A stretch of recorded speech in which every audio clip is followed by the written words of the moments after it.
Allahu Rabbul Alamin, maka kita pelajari hal tersebut, kemudian kita amalkan dalam kehidupan sehari-hari kita jemaah.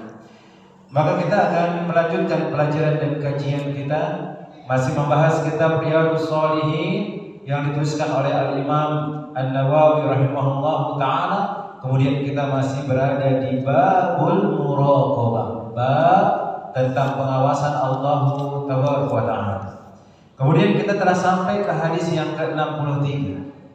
Maka beliau mengatakan Ar-Rabi'u an Anas bin Malik radhiyallahu ta'ala anhu qala innakum la ta'maluna a'malan hiya adaqqu fi a'yunikum minasy-syahri.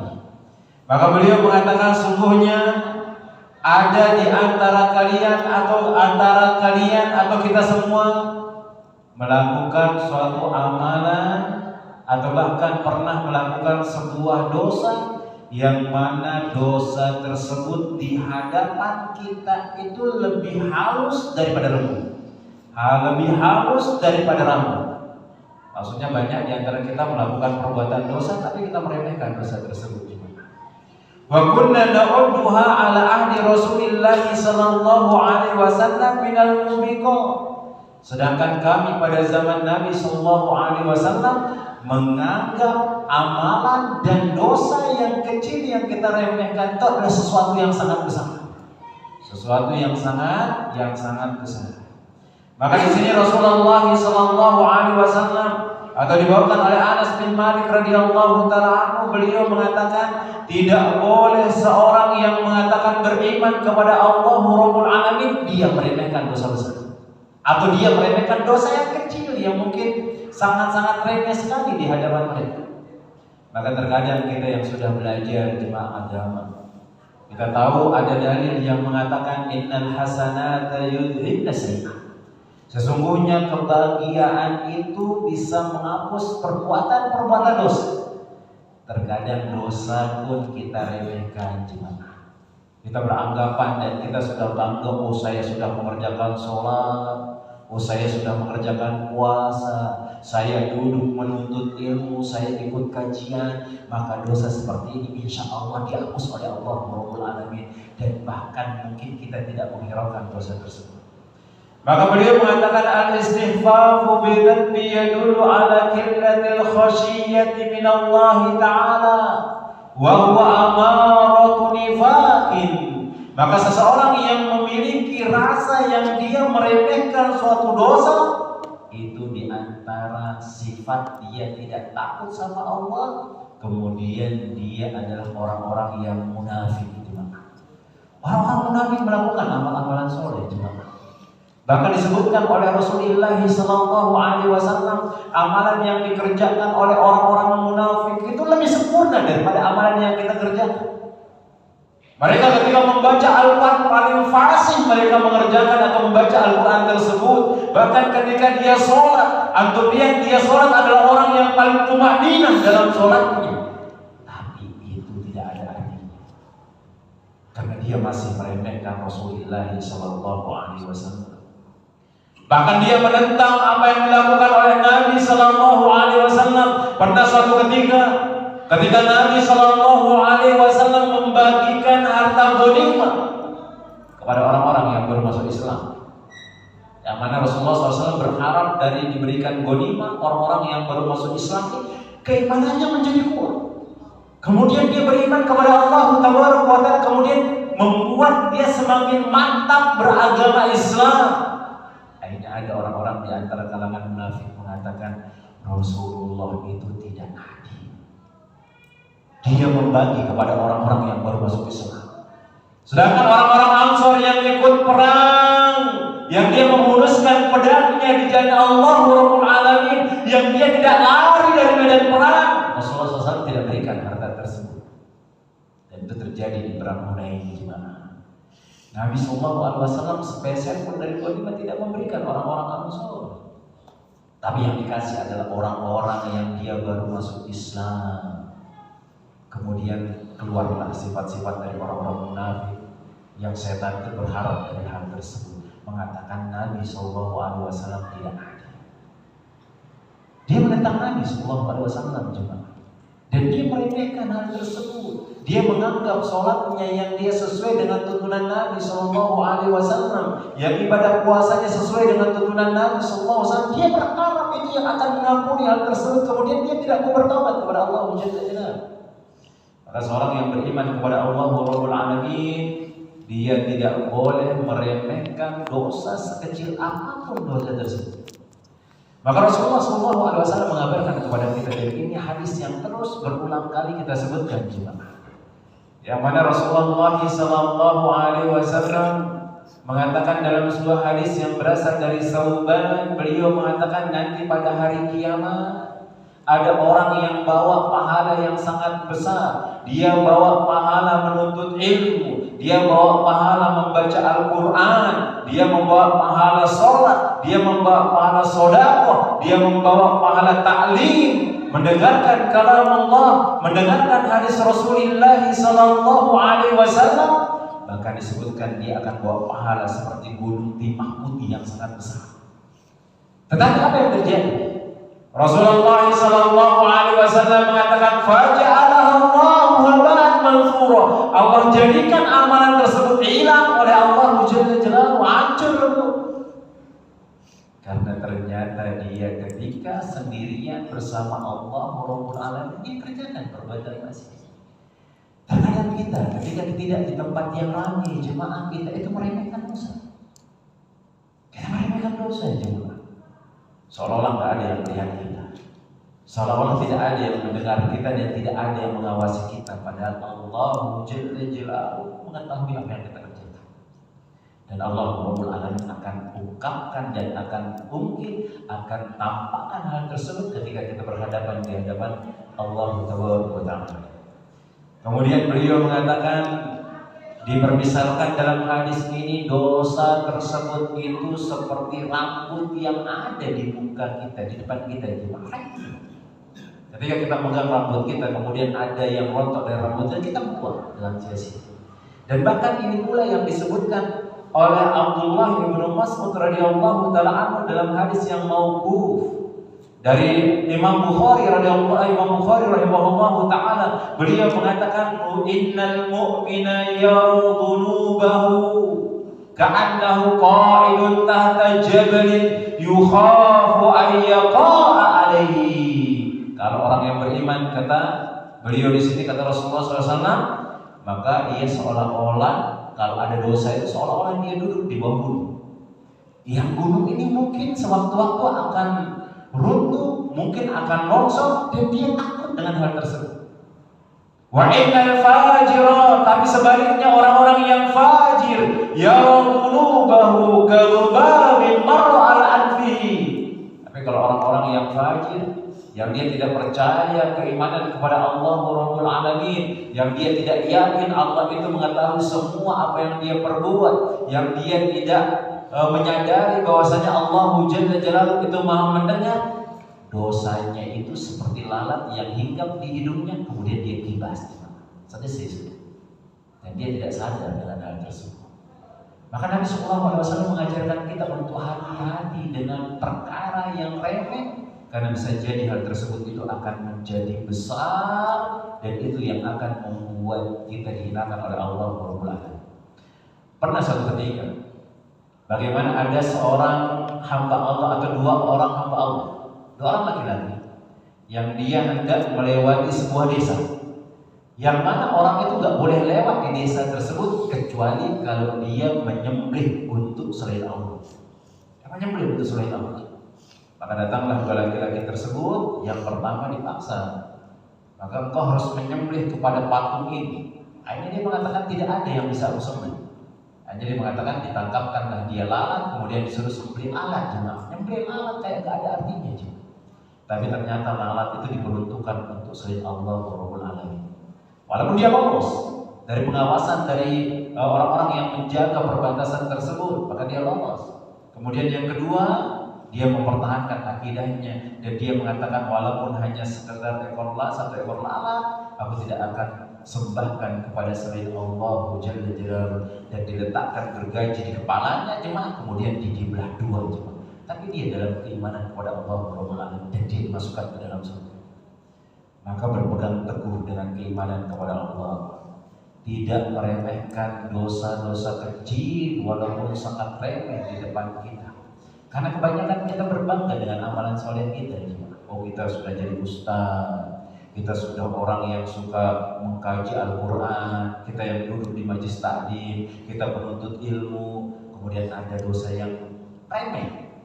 Kadang kita lupakan hal tersebut, dan padahal bisa jadi dengan amalan atau dosa tersebut akan menghabiskan pahala yang selama ini kita kumpulkan untuk bertemu kepada Allah Rabbul Alamin. Kemudian jemaah yang semoga dirahmati oleh Allah Jalla Jalaluhu, berikutnya hadis yang ke-64. An Abi Hurairah radhiyallahu taala anhu, an Nabi sallallahu alaihi wasallam qala, dari Abu Hurairah radhiyallahu taala anhu, dari Nabi sallallahu alaihi wasallam, beliau mengatakan, innallaha ta'ala yugharu, sesungguhnya Allah Jalla Jalaluhu itu cemburu dan tidak senang.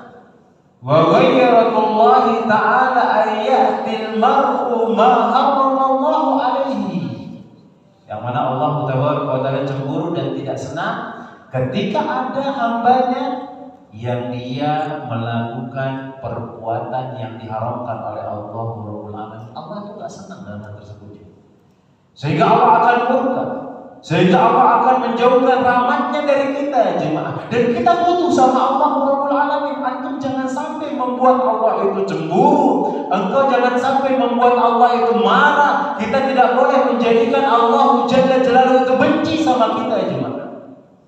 Karena kalau Allah nggak bantuin kita, apa yang kita lakukan jemaah? Bukankah yang memberikan kesehatan ini Allah? Nah, terus Allah nggak bantuin, kesehatan itu akan jadi sia-sia. Ketika kita memiliki kehidupan dunia, Allah nggak bantu kita, walaupun antum orang kaya, maka Allah Taala tidak akan menjadikan harta yang kita miliki ini untuk dijalani. Betapa banyak kita lihat banyak orang-orang kaya di mana, yang mana dia memiliki gaji yang banyak atau dia bisa mengumpulkan harta yang banyak. Kemana harta mereka itu? Kita nggak tahu. Bahkan mereka gunakan dalam perbuatan maksiat kepada Sang Pencipta jemaah.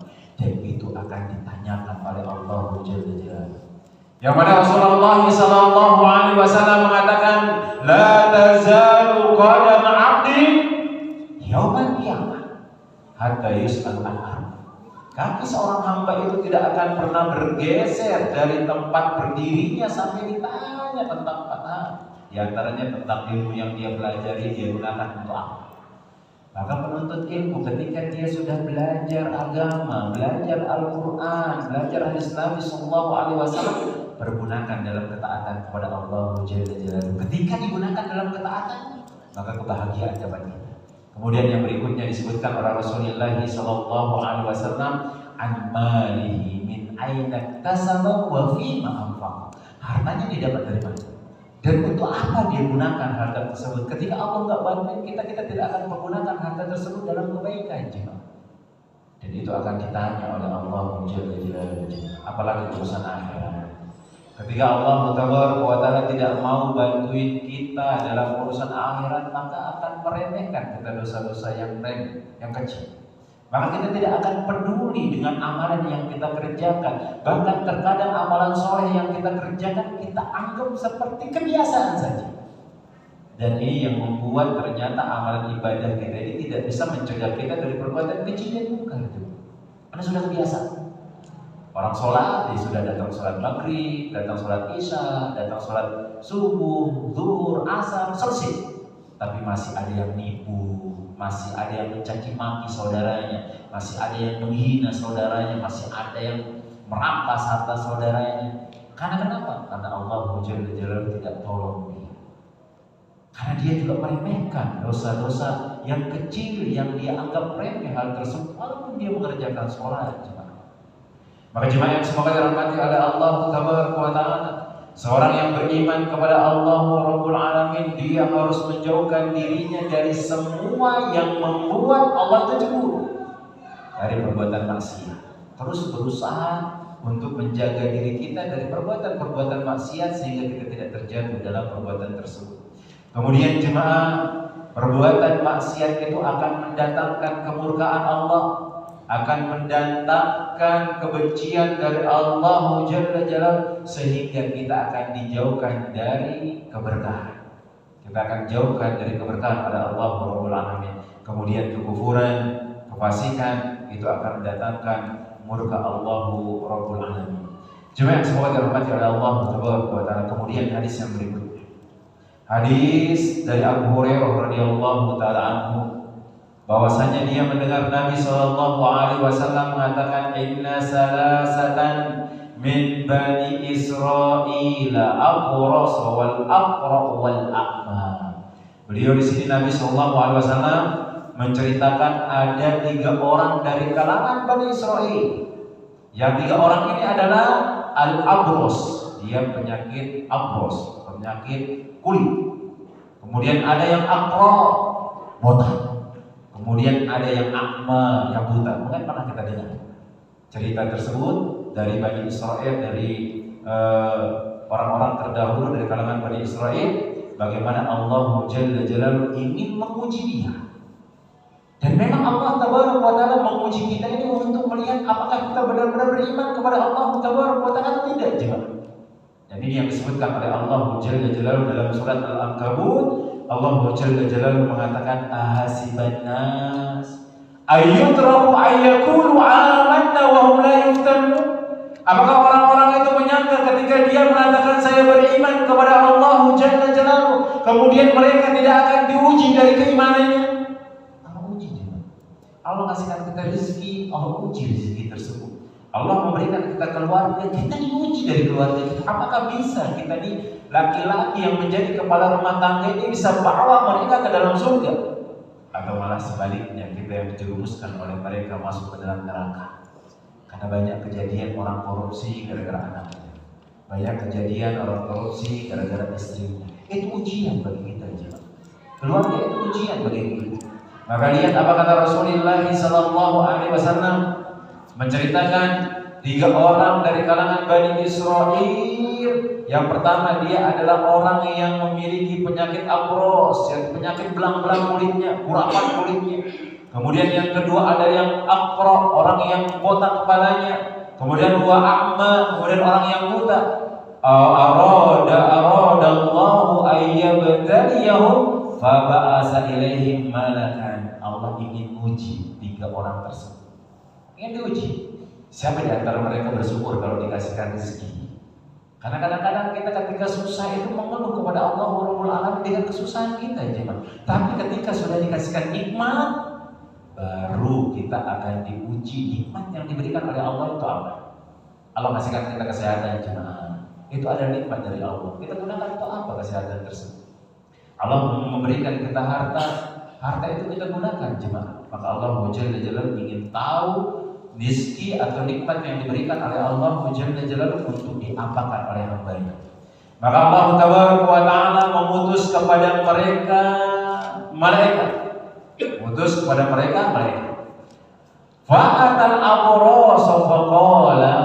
Kemudian malaikat ini datang kepada orang yang punya penyakit belang-belang. Kemudian dia mengatakan, ayyu syai'in ahabbu ilaika, wahai fulan, wahai orang yang belang-belang, apa yang paling engkau sukai kalau seandainya diberikan oleh Allah Tabaraka wa Ta'ala?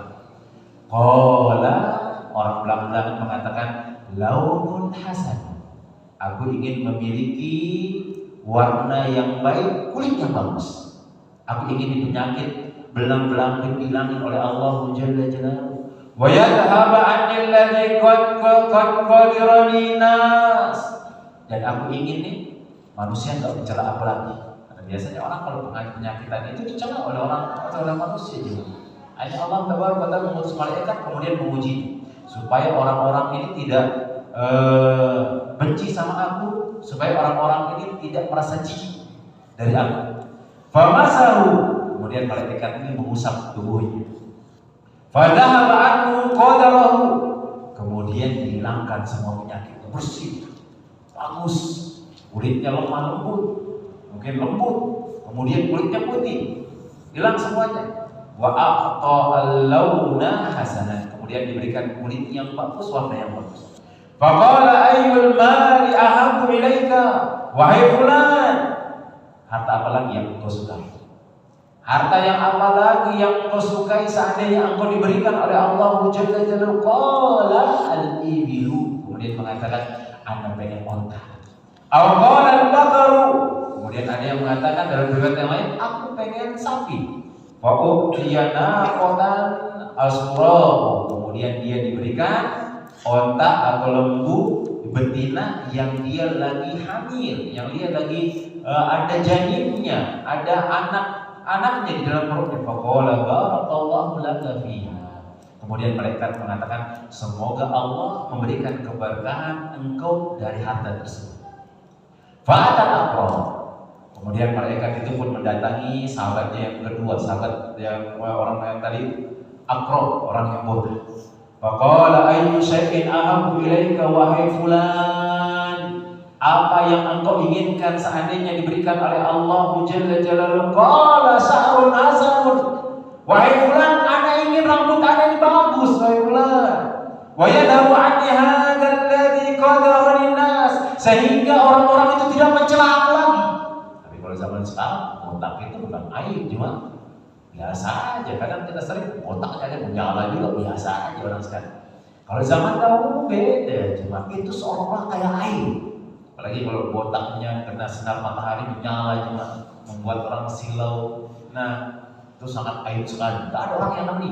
Kalau sekarang orang mati aja nggak peduli. Yang penting keluarganya bahagia, istrinya tetap cinta sama dia. Mau dihina mau biasa aja. Orang zaman dahulu dia merasa itu adalah aib. Famasahu fadhaba anhu wa a'ta sya'ran hasanan. Kemudian diusaplah kepalanya oleh malaikat tersebut. Kemudian diberikan dia rambut yang bagus dan warna rambut yang bagus pula. Qala fa ayyul mali ahabbu ilaika. Kemudian beliau mengatakan malaikat ini, maka harta apa yang engkau inginkan seandainya diberikan oleh Allah Jalla Jalaluhu? Qala al-baqaru. Fa utiya baqran hamilan wa qala barakallahu laka fiha. Kemudian dia dikasih sapi yang hamil. Kemudian dia mengatakan, malaikat mengatakan kepadanya, semoga Allah memberikan keberkahan kepada engkau. Fa'atal a'ma. Sekarang yang ketiga, malaikat ini mendatangi orang yang buta tersebut. Ayyu syai'in ahabbu ilaik. Wahai laki-laki yang buta, apa yang engkau paling senang kalau seandainya diberikan oleh Allah Jalla Jalaluhu? Dia mengatakan, ayyaruddallaha ilayya basari fa ubsiran nas. Aku ingin pandanganku ini dibalikin oleh Allah Jalla Jalaluhu sehingga aku bisa melihat manusia. Famasa faraddallahu alaihi basar. Kemudian diusap, kemudian Allah Tabaraka wa taala mengembalikan pandangannya. Qala fa'ayyul mali ahabbu ilaika. Kemudian malaikat itu mengatakan, harta apa yang paling engkau cintai seandainya diberikan oleh Allah Jalla Jalaluhu? Maka dia mengatakan, al-ghanam, aku ingin kambing. Fa'ata syatan walidan. Kemudian dia diberikan apa? Diberikan dia kambing dan memiliki anak, atau yang lainnya diberikan dia kambing. Kemudian ada kambing yang putih atau kambing yang dia lagi hamil. Fa'antaja hadani wa walada hada. Kemudian dia melahirkan dan seterusnya. Fa kana li hadha wadin min al-ibil. Maka orang yang satu yang pertama yang dia banyak kulit-kulitnya rusak kulitnya tersebut pelan-pelan, sekarang dia sudah mulai memiliki satu lembah otak. Wa li hadha wadin min al-baqar. Kemudian yang botak tadi dia punya satu lembah sapi. Kemudian yang buta itu pun memiliki satu lembah kambing. Summa innahu atal abros fi suratin wa hayatihi. Sekarang tinggal diuji. Sudah dikasihkan nikmat semuanya tiga-tiga tersebut, sekarang lagi diuji. Apa yang terjadi? Apa yang dilakukan oleh Allah Jalla Jalaluhu mengutus malaikat itu? Maka malaikat ini menyerupai kondisi orang yang belang-belang yang awal yang pertama, seperti kondisinya dahulu. Dia datang kayak penyakit orang belang-belang juga. Datang kepada orang yang laki-laki, datang. Faqala rajulun miskinun qad intaqata bihi al-hibalu fi safari. Dia mengatakan, wahai fulan, aku adalah orang yang miskin yang sudah habis bekalku untuk melakukan perjalanan. Fala balaghuni ila al-yawma illa billahi summa bika. Maka enggak ada yang aku bisa berharap Aku minta pertolongan kecuali kepada Allah. Kemudian aku ingin minta tolong kepadamu wahai fulan. As'aluka billadzi a'taka al-lawnul hasan. Aku meminta kepadamu demi zat, demi Allah yang telah memberikan engkau warna kulit yang bagus. Wal jildal hasanah, kemudian yang memberikan kulit yang baik, wal mala dan harta. Ba'iran ataballagu bihi fi safar. Mungkin engkau kasihkan aku mungkin anak otak. Atau mungkin otak kasihkan aku cuma satu saja. Engkau sudah diberikan satu lembah oleh Allah, kulitmu sudah disembuhkan. Aku nggak ada bekal untuk safar, sudah habis. Kasihkan aku satu saja. Apa katanya? Faqala al-huququ katsirun. Maka dia mengatakan kewajiban itu masih banyak. Aku nggak bisa ngasih, kewajiban masih banyak. Ada anakku, ada pegawaiku, dan yang lain yang aku harus kasih. Faqala ka'anni a'rifuka. Apa yang dikatakan oleh malaikat yang merubah dirinya seperti yang belang-belang kulitnya, dia mengatakan, aku kenal engkau. Katanya, alam takun abrasa yaqduru kanas. Bukankah dulu engkau pernah seperti aku, yang kulitnya belang-belang, yang manusia itu benci kepadamu dan jijik kepadamu.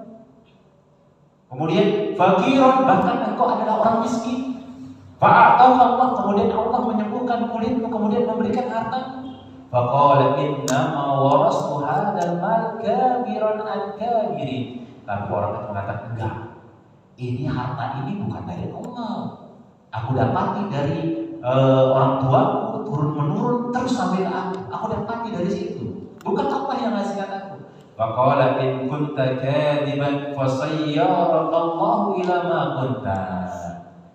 Ingat, kalau engkau dusta, semoga Allah mengembalikan keadaanmu seperti semula. Wa atal aqrab. Kemudian sekarang yang didatangi adalah orang yang botak yang sudah sembuh. Fi suratihi wa hayatihi, dan bentuknya malaikat sama seperti dia dulu. Wah, enggak ada rambut. Botak enggak ada rambut. Wa qala lahu misla ma qala li hadza. Sama pertanyaannya seperti yang pertama. Minta dia datang, habis perbekalannya, kemudian dia mengatakan demi zat yang memberikan engkau rambut yang bagus, kemudian memberikan engkau harta yang bagus, aku minta sedikit perbekalan untuk sama.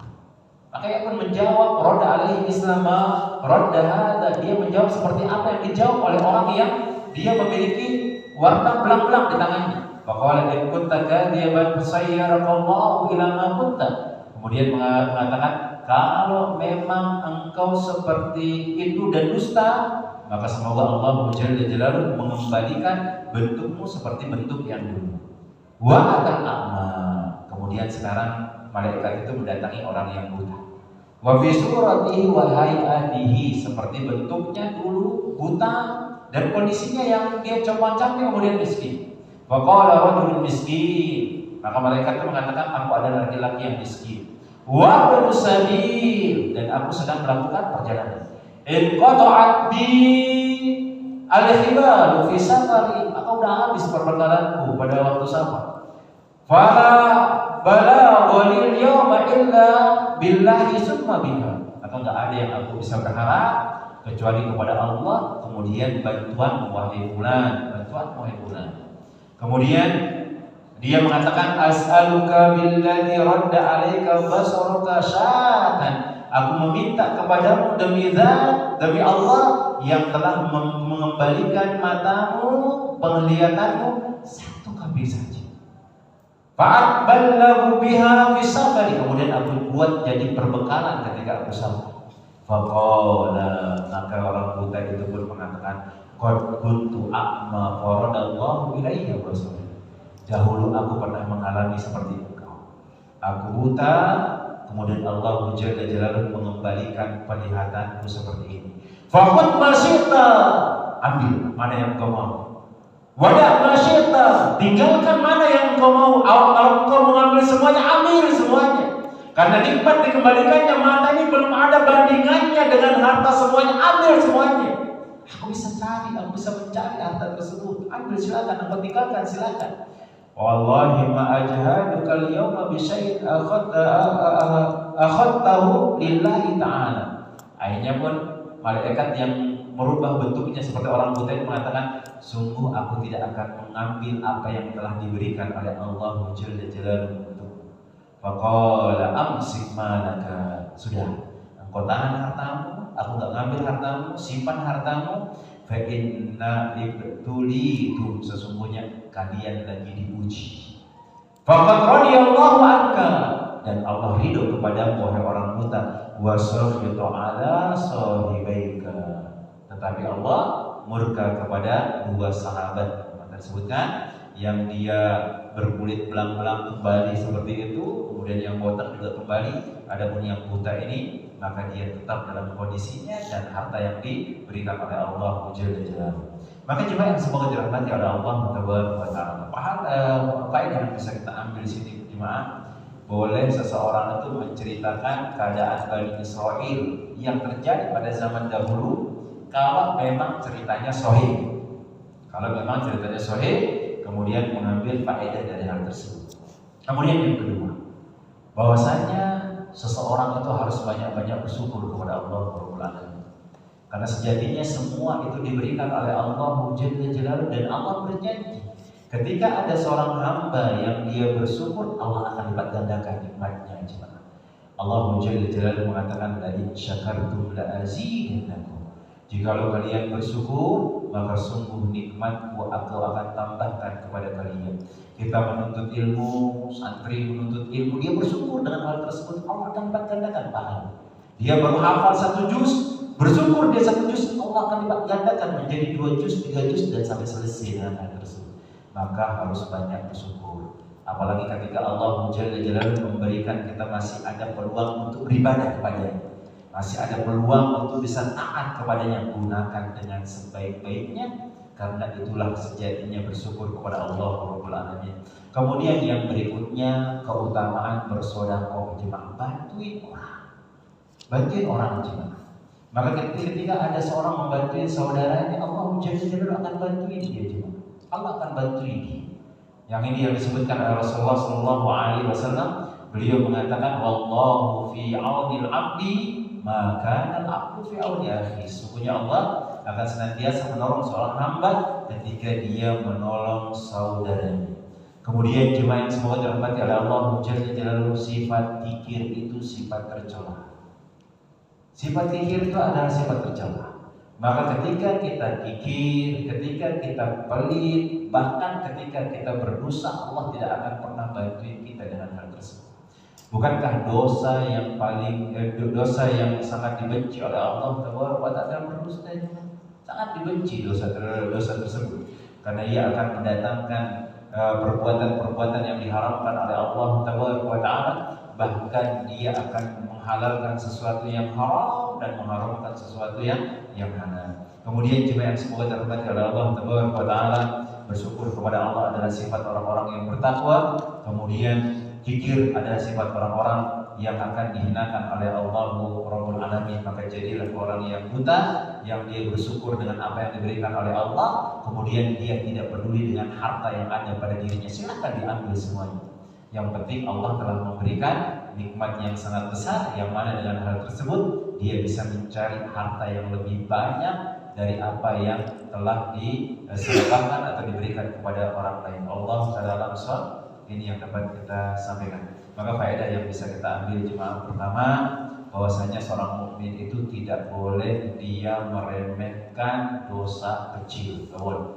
Haram hukumnya jemaah. Jangan, bisa jadi dosa kecil itu yang akan membuat kita binasa dan akan disiksa oleh Allah Rabbul Alamin. Apapun dosa kecil tersebut, baik berkata kotor, menghina saudara kita, bahkan mungkin ucapan-ucapan kufur dan yang lainnya. Kemudian berhati-hati dari kecemburuan Allah Rabbul Alamin. Jangan sampai buat Allah cemburu. Bagaimana cara mendatangkan kecemburuan Allah? Melakukan sesuatu yang diharamkan oleh Allah.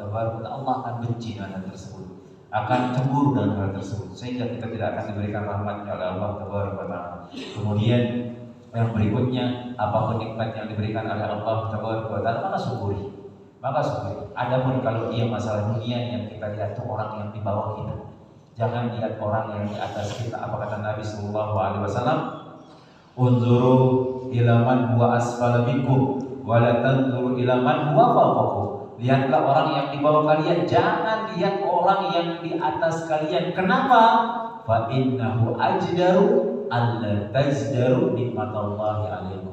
Karena kalau mensyukuri kemudian melihat ada orang yang di bawah kita, kita tidak akan mengingkari nikmat Allah. Apa kita katakan? Oh alhamdulillah Anda bisa jalan, Anda bisa nafas, tetangga Anda nggak bisa jalan, dia pakai kursi roda, maka kita akan mensyukuri hal tersebut. Dan itu tidak akan mengkufuri nikmat Allah. Kalau kita melihat yang atas, kita sudah diberikan gaji lumayan, tapi melihat orang-orang yang gajinya lebih banyak lagi sama kita, kita nggak akan pernah bersyukur dengan hal tersebut. Maka jadilah orang-orang yang senantiasa bersyukur kepada Allah, kemudian sembari berdoa, sembari berdoa. Sebagaimana Rasulullah SAW mengatakan, Allahumma a'inni ala dzikrika wa syukrika wa husni ibadatika ya Allah. Bantuinlah aku untuk berzikir kepadamu, mengingat Engkau. Bantulah aku untuk bersyukur kepadamu, dan bantulah aku untuk memperbaiki amalan-amalanku kepada Allah Jalla Jalaluhu. Wallahu ta'ala alam. Ini yang dapat kita sampaikan. Mungkin ada pertanyaan satu.